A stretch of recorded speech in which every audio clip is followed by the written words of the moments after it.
This will cover Chapter 27, the gastrointestinal system. Okay, so the GI system has the critical task of supplying essential nutrients that fuel the brain, the heart, and the lungs. The GI function also profoundly affects the quality of life through its impact and overall health. So, the major functions of the GI system include ingestion and digestion of food and elimination of waste products. So, when these processes get interrupted, the patient may experience different problems that range from loss of appetite to maybe some acid-base imbalances, which we'll discuss in later chapters. The GI system consists of two major divisions. So you have the GI tract as well as accessory organs. So when we talk about the GI tract, that starts with the mouth, where you, of course, take in food and chewing and whatnot. Then it goes down to the pharynx, which is your throat.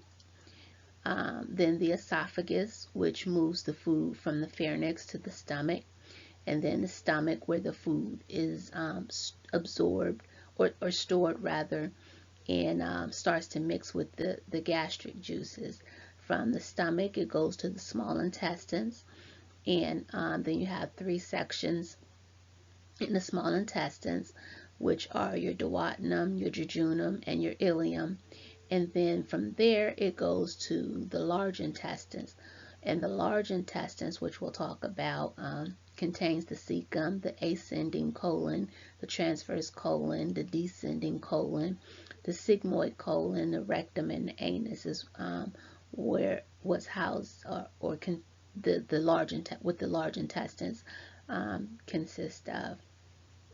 And so the large intestines absorbs excess water and electrolytes. And so we're going to talk about some disease processes of each of these areas.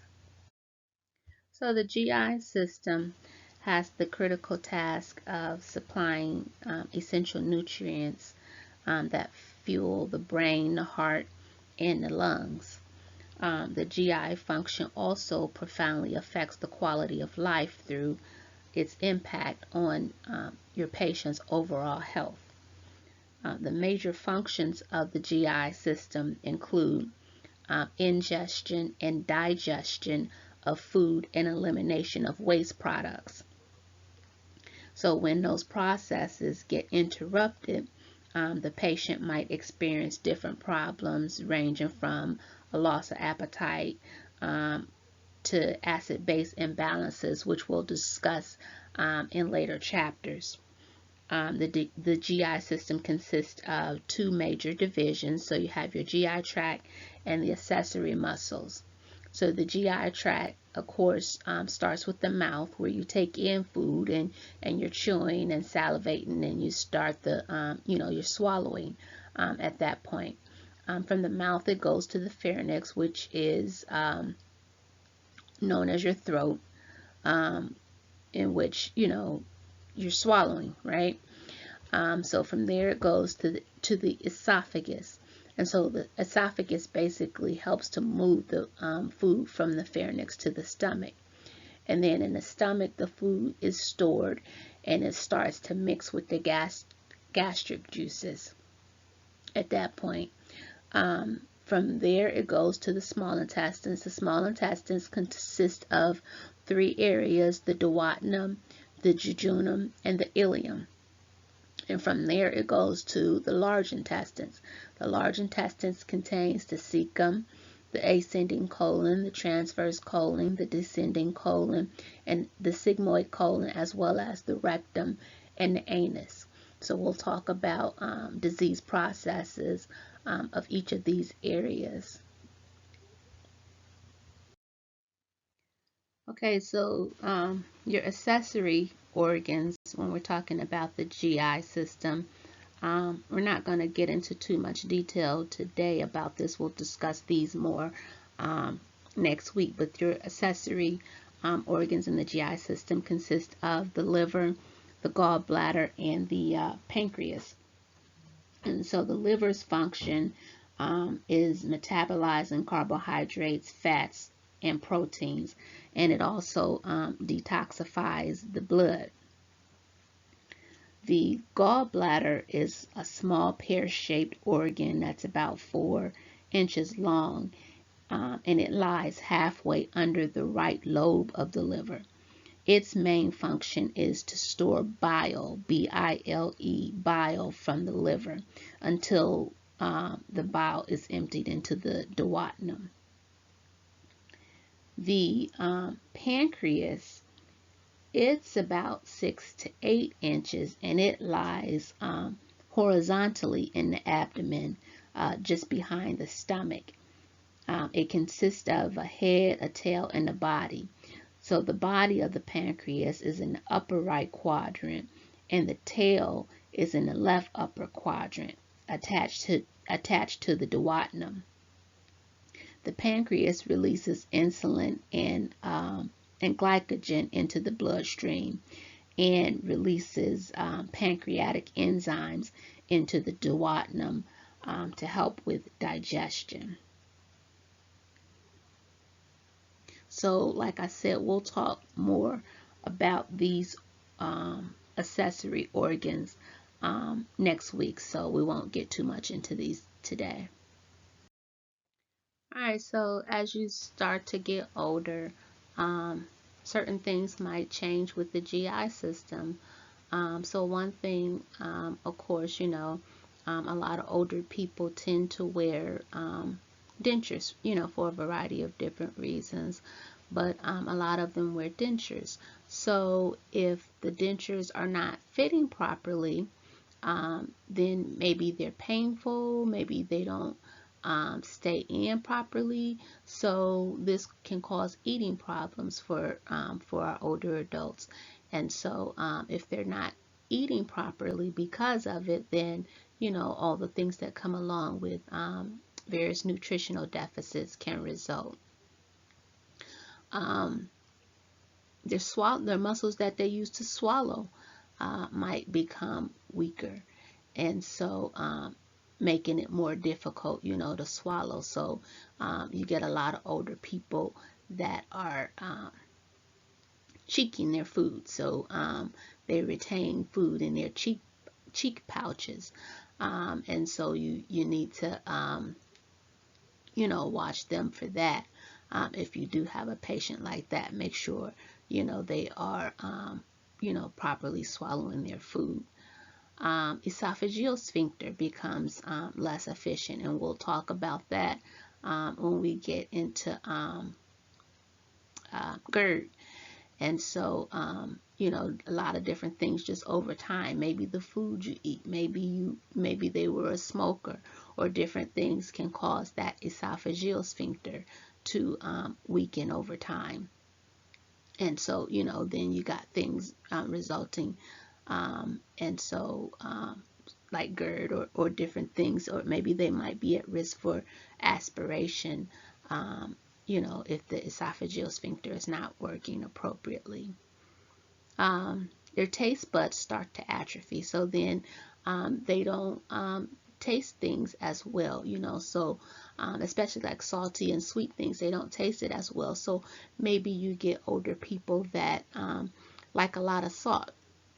I don't know if you've seen that, you have patients that might like a lot of salt, because their taste buds are decreasing, and so they need that to be able to taste the food more. They might be at risk for increased risk for pernicious anemia. So as people get older, they tend to make less stomach acids, which prevents them from absorbing vitamin B12, and so that puts them at risk for pernicious anemia. mucosa of the small intestines is less absorptive, and so then there's a diminished motility in the large intestines, which will increase their risk for constipation. So all these are some things that can impact older people when we talk about the GI system. There's a lot of different things that can cause problems with your GI system. Maybe there's some type of infection that you got that might have affected your GI system. Maybe you got some kind of obstruction, constipation. If you don't relieve that, then it can cause you to be impacted with stool. Or maybe there's some other type of obstruction. A tumor can cause an obstruction, adhesions. So if you've had surgeries or different things like that, you can build up a lot of scar tissue that cause adhesions. And so that can cause a blockage as well.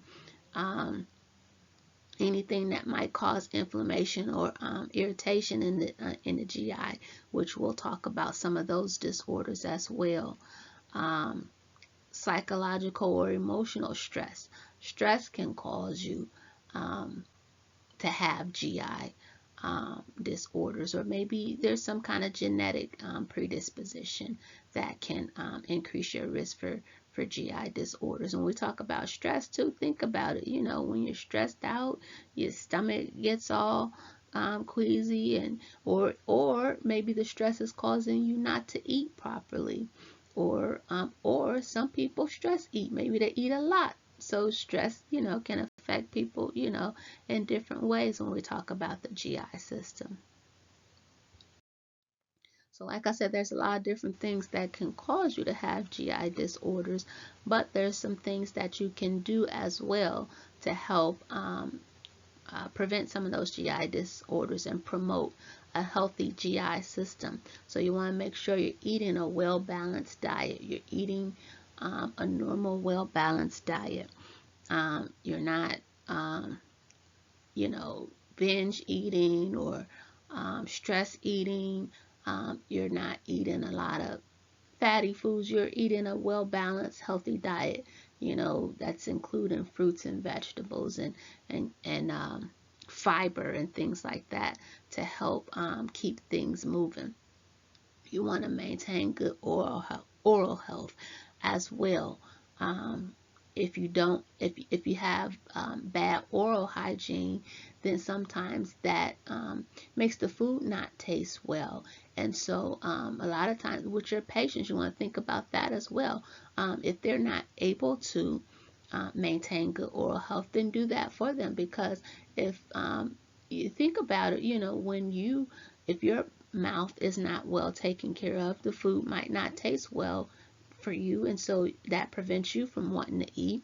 But also, aside of that, making sure you don't get diseases of the mouth like gum disease or different things that can cause sores or pain in the mouth because you had poor oral hygiene. And so then at that point it might be painful to eat, and so you don't eat because of that. So good oral health. Consuming a sufficient amount of bulk. So you want to have fiber and whole grains and things like that in your diet to help keep that GI system moving. You should be drinking plenty of water a day, at least 8 glasses of fluid a day to help keeping things moving. That's definitely going to help prevent constipation. Heed the need to defecate promptly. You don't want to, if you have to defecate and you hold it in. Remember, we said in the large intestines, water is being absorbed in the large intestines. So if you continue to hold it and not release it, and it's just sitting there, then more water is going to be absorbed out of the stool. And the more water that's absorbed out of the stool, the more difficult it's going to be able to pass through. So heed the need to defecate. Don't hold it in. You'll cause yourself, to become constipated. All right, when we're talking about assessment of GI disorders or just the GI system, you want to make sure you do a thorough assessment. So you want to ask the patient about any changes in their appetite. Do they have difficulty chewing or swallowing, ingesting food? Do they have nausea or vomiting? Do they have diarrhea, constipation? Do they have abdominal pain? Has there been any change in their bowel movements? Has there been blood in their stool? If the patient says he or she has abdominal pain, ask how long the patient has had the pain, the location of the pain, when it occurs, does anything make it better or worse? Ask the patient if he or she is taking any medications. Some drugs, such as like your aspirin or sulfonamides, or your NSAIDs, even some antihypertensive medications and some antidepressants can cause gastrointestinal signs and symptoms. Ask the patient if they're taking any supplements or herbal remedies, because some of them can cause GI symptoms as well.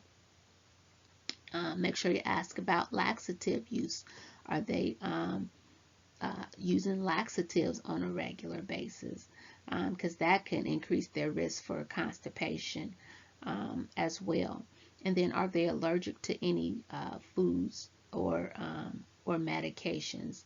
Because some allergies can cause GI symptoms as well. Make sure you find out if the problem that they're having, is it new or is it a recurring problem? Do they have any GI illnesses? Do they have a history of ulcers or gallbladder disease or any type inflammatory bowel disease? Do they have GERD or a history of GI bleeding or anything like that? Ask if they've had any abdominal surgeries or traumas or anything. You want to get a thorough family history of your patient as well, because some GI disorders are hereditary. So ask the patient whether anyone in the family has had a GI disorder, such as maybe like ulcerative colitis, GI cancer, stomach ulcers, diabetes, alcoholism, or even Crohn's disease. You want to ask about their lifestyle patterns, the patient's occupation, their home life, their financial situation. All these can be contributing factors of stress. And remember, we said stress can cause some GI symptoms. So ask about their stress level, any recent life changes. Make sure you ask about alcohol use, caffeine use. Ask about tobacco. Do they use tobacco products? Are they eating well? How well are they eating? Ask about how often they're eating. Do they exercise? Ask about their oral hygiene. Ask about sleep patterns. How many hours do they sleep? You know, all these would be things you want to make sure you work to try to get a comprehensive assessment on your patient. As well, make sure you verify their immunization status.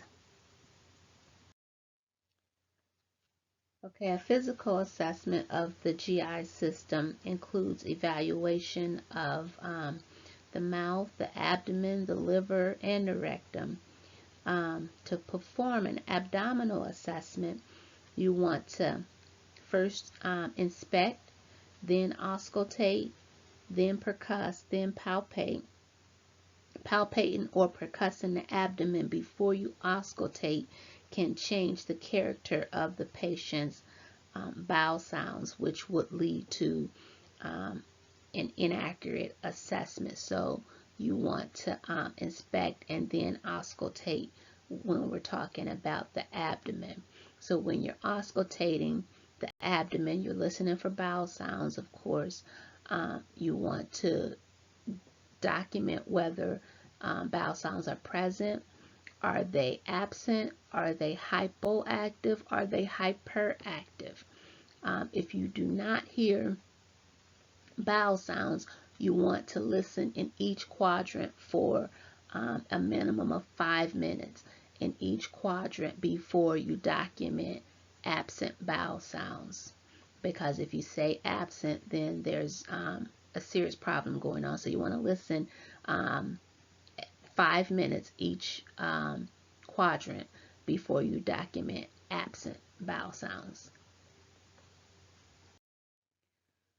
All right, so this picture is in your book. Well, this is edition 4, and edition 4, the page 653.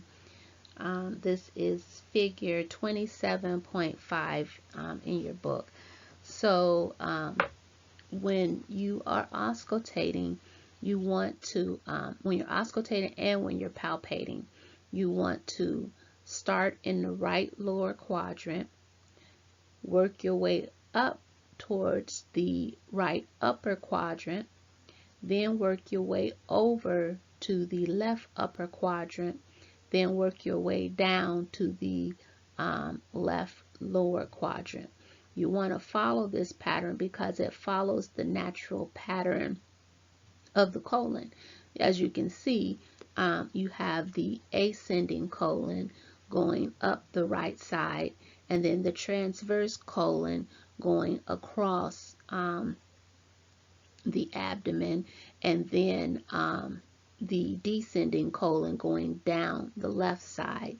And then from the descending colon, it goes to the sigmoid colon where the stool sits until it waits to be released, and then on out the rectum and the anus. So you want to follow that pattern. So if there's anything in the colon, you'll be moving it along the path of the colon and, moving it towards the exit route.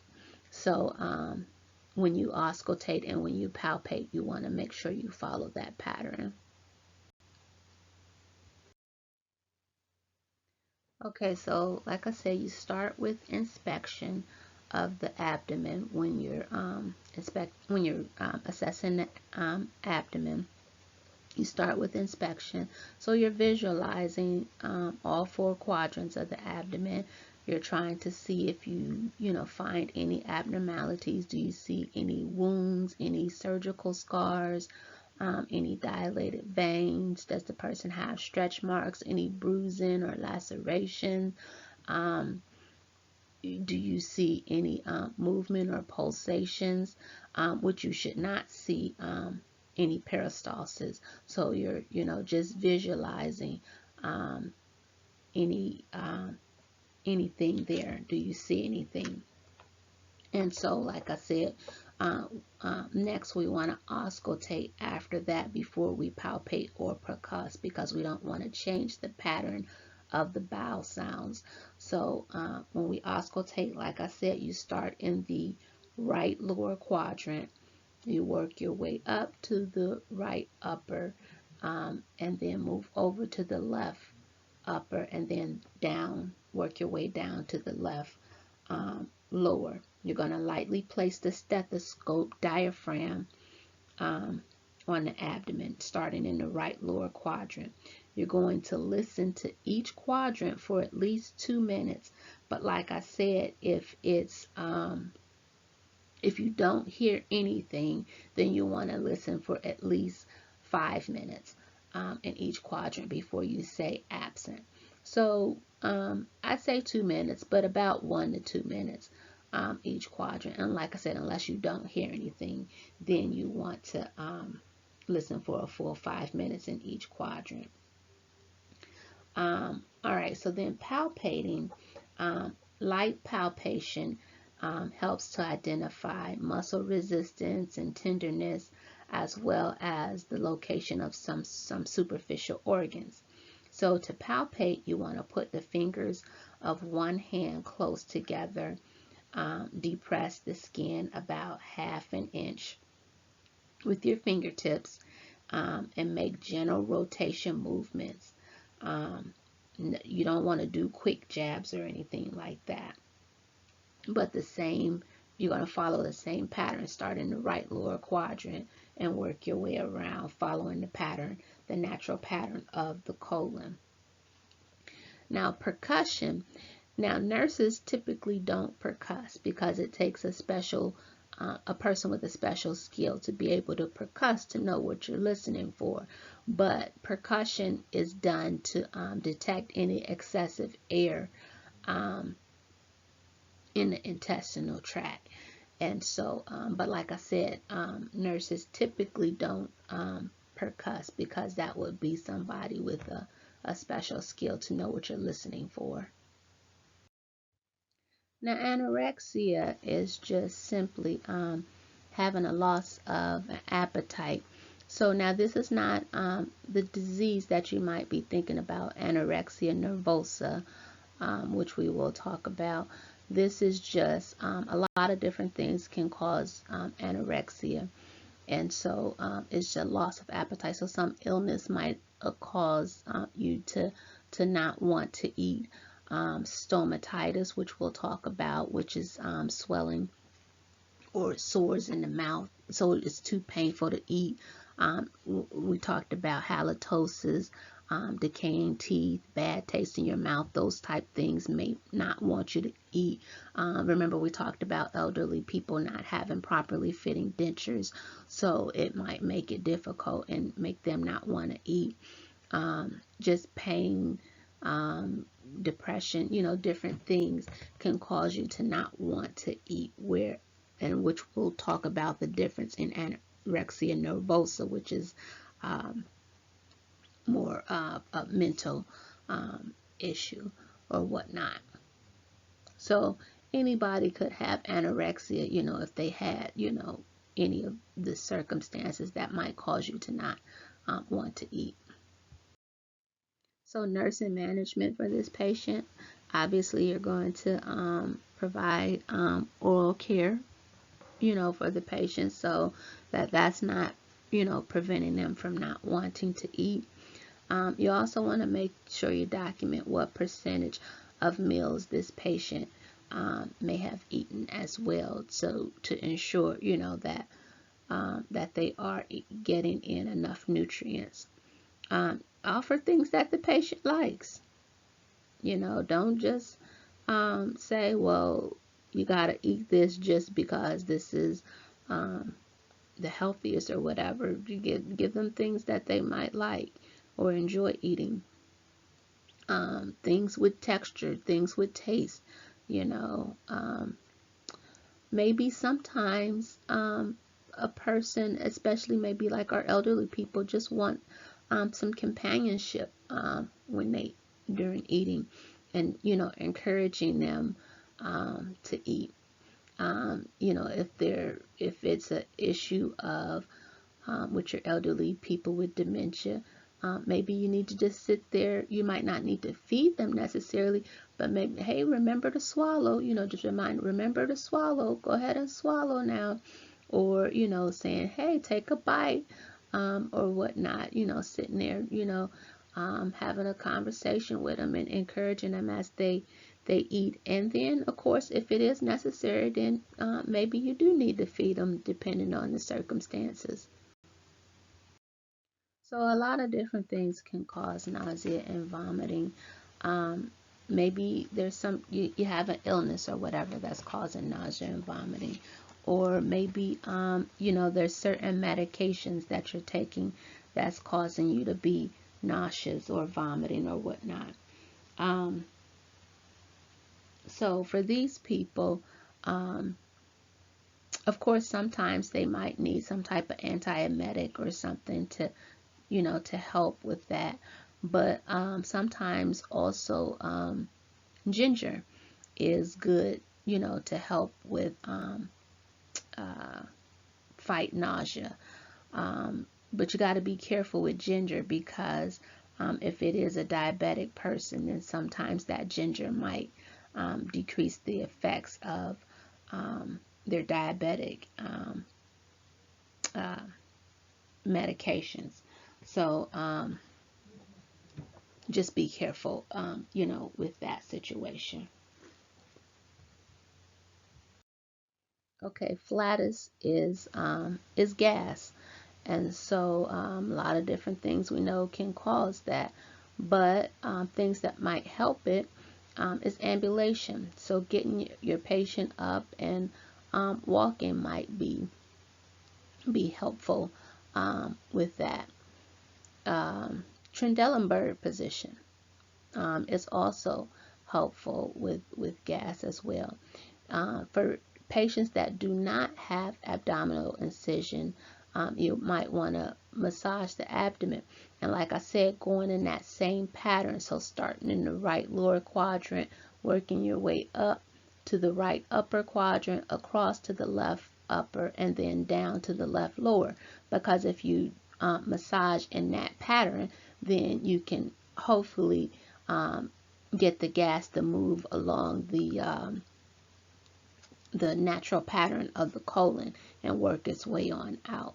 So that might be good, but make sure your patient does not have any abdominal incisions or wounds or anything like that.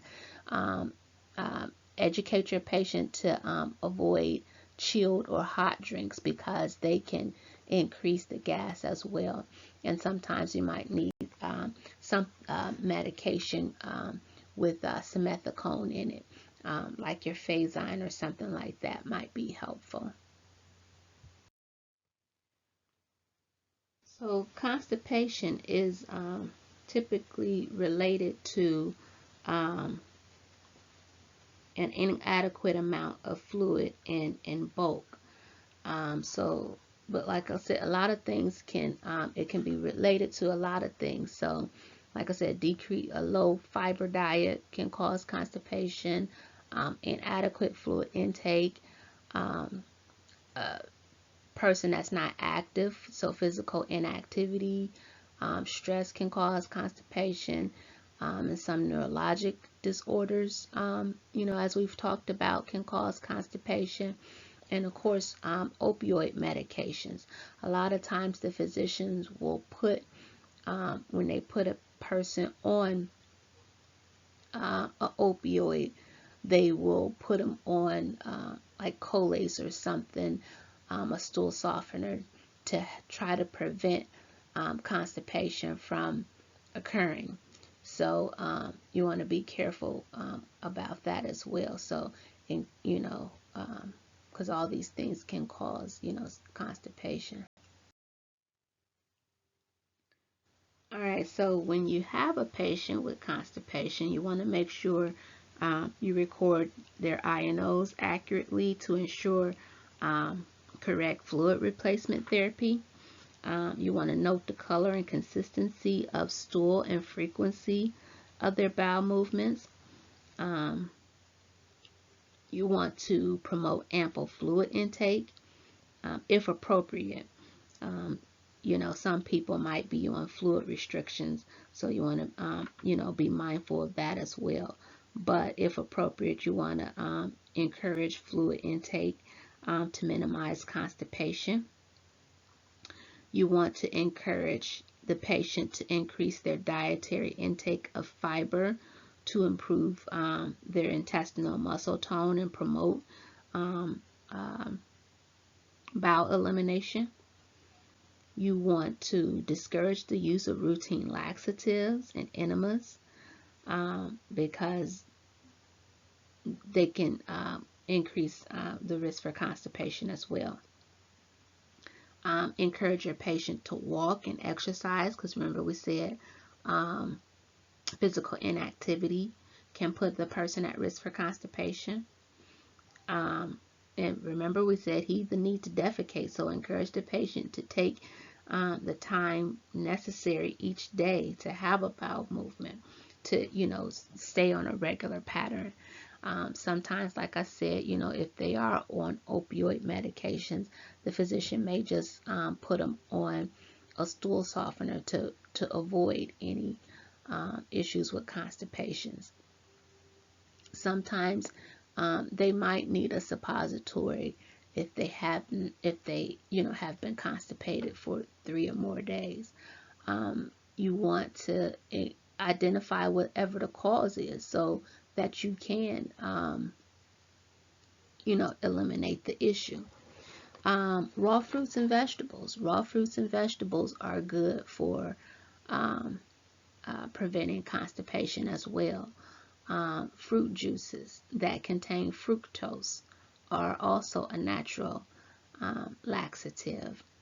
And then if they are impacted, they might need digital extraction, but you want to be careful with that, especially if your patient has heart problems, because that can stimulate the vagus nerve, and which will slow down the heart rate. So you want to be careful about that as well. So diarrhea can be caused by a lot of different things. We'll talk about some of the illnesses here that can cause diarrhea, but you got a lot of different illnesses like Crohn's disease or irritable bowel syndrome, things like that that can cause diarrhea. Food poisoning is another thing that can cause diarrhea. Excessive stress and some type of inflammation of the bowel are things that can cause diarrhea as well. Now, diarrhea is not, I hear a lot of people say, "Oh, I got diarrhea," just because it's super, super soft or smushy or whatever. Diarrhea is having frequent liquid or semi-liquid stools. It's literally liquid or, semi-liquid. It's not just, mushy or whatnot.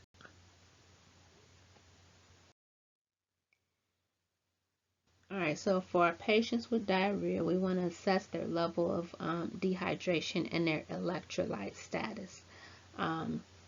Fluid loss that's due to diarrhea, that can be life-threatening. So we want to make sure we monitor their electrolyte status as well. You want to monitor their weights daily to detect any fluid loss or fluid retention. You want to note the color and consistency of their stool and the frequency of their bowel movements to monitor if the treatments that you're providing are effective or not. You want to test the stool for occult blood. That's blood that you can't see. You want to make sure they're not impacted. Liquid stool may seep around an impaction, so that might indicate that the person is impacted if they're with diarrhea, because stool will seep around that impacted area and be liquidy like that. We're going to, so like I said, we're going to monitor our INOs. If they need antidiarrheals, administer that as ordered. Making sure they have fluid replacements, because they'll be losing a lot of fluid with diarrhea. Monitor for dehydration. So all those signs and symptoms of dehydration, you want to make sure you're watching for. Dehydration, do they have excessive thirst? Do they have thick oral secretions? Do they have decreased urinary output? Do they have decreased skin turgor? All those signs and symptoms of dehydration. And I said monitor their electrolytes, but also, if need be, electrolyte replacement, and Gatorade is good to help with that. You want to avoid caffeine, because caffeine is a gastric stimulant, so you want to avoid, things that's going to stimulate the gastric juices. And washing your hands thoroughly, of course, educating the patient, and also the nurse should be washing their hands thoroughly as well. All right, so if you're doing bowel training with your patient about 20 to 40 minutes after they have a meal, you want to, put them in a private area on the toilet if possible. If not, if they're bedridden, then make sure you have them in a sitting position if possible, because when you're in that sitting position, it mimics the normal pattern that you would be in to have a bowel movement. So as much as possible, have them in that sitting position. Don't put them on the bedpan and then have them laying down or whatever trying to have a bowel movement. Have them in a sitting position if possible. If not, side lying, with the knees bent, if at all possible as well. As much in the sitting position as possible. Sometimes, like I said, if they are impacted, you might have to use digital stimulation to remove the impaction. But like I said, you want to be careful with that because you don't want to stimulate the vagus nerve and cause the heart rate to drop. Also, when you're bowel training, offering your patient a warm drink or some prune juice might be helpful to get the bowel stimulated as well. Um, and then your national patient safety goals, and when you're bowel training, tells you to encourage your patient to call for help, to make sure they're safe when they need to go to the restroom.